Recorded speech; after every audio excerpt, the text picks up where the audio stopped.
দেশের বাইরে আমার কোনো ঠিকানা নেই, এটাই হলো আমার ঠিকানা। এই দেশ, এই দেশের মাটি মানুষই আমার সবকিছু, কাজে আমি দেশের বাইরে যাব না। তার ভাই বোনেরা দরখাস্ত করছে, ওনাকে দিয়ে কোনো দরখাস্ত করানো যায় নাই। উনি অসুস্থ একটা মানুষ। খালেদা জিয়া অসুস্থ, তাকে বিদেশে পাঠাও, আল্লাদের আর শেষ নাই।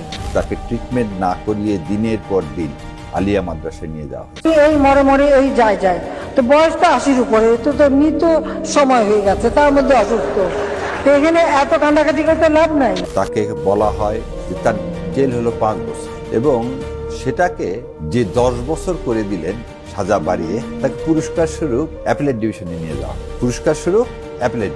সো বেগম খালেদা জিয়া যখন মামলা হয়, আমার রানির সিনিয়র এজে মোহাম্মদ আলী স্যার খুব করুণ কণ্ঠে বলেছে, এই যে বিচারের নামে যে অন্যায় করা হচ্ছে, অন্যায়টা কি এদেশ থেকে সমস্ত রাজনৈতিক কালচার, শিষ্টাচার এবং রাজনৈতিক উদ্দেশ্যে একটা মানুষকে আপনি যেভাবে দিনকে দিন তিলে তিলে মৃত্যুর দিকে ঠেলে দিচ্ছেন, এর বিচার একদিন হবে। যখন জিয়া রহমান ঘরে তুলতে চায়নি, প্রতিদিন তো আমাদের বাসায় যে কান্নাকাটি করতাম। 5 বছর থেকে 10 বছর করলেন, তাকে জেলে রাখলেন, তিনি সন্তান হারালেন, তারপরে কিন্তু তিনি এই দেশ ছেড়ে যায়নি। এবং বলা হয় তার লিভার সিরোসিস ছিল। তার লিভার নাকি পচে শেষ।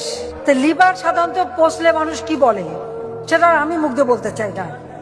কি খেলে তাড়াতাড়ি লিভার পচে সেটা তো সবাই জানে না। সো লিভার সিরোসিস এমন ওষুধ মানে জেলখানায় থাকা অবস্থায় দেওয়া হয়েছে যে ওষুধগুলো লিভার সিরোসিসের জন্য আরো ডেঞ্জারাস। তার মানে শেখ হাসিনা তাকে জেলখানায় খালি রাখছে শাস্তি দেওয়ার জন্য না, তাকে মৃত্যুর কোলে ঠেলে দেওয়ার জন্য। এবং এই বিষয়ে এখন পর্যন্ত ইনকোয়ারি হয়নি।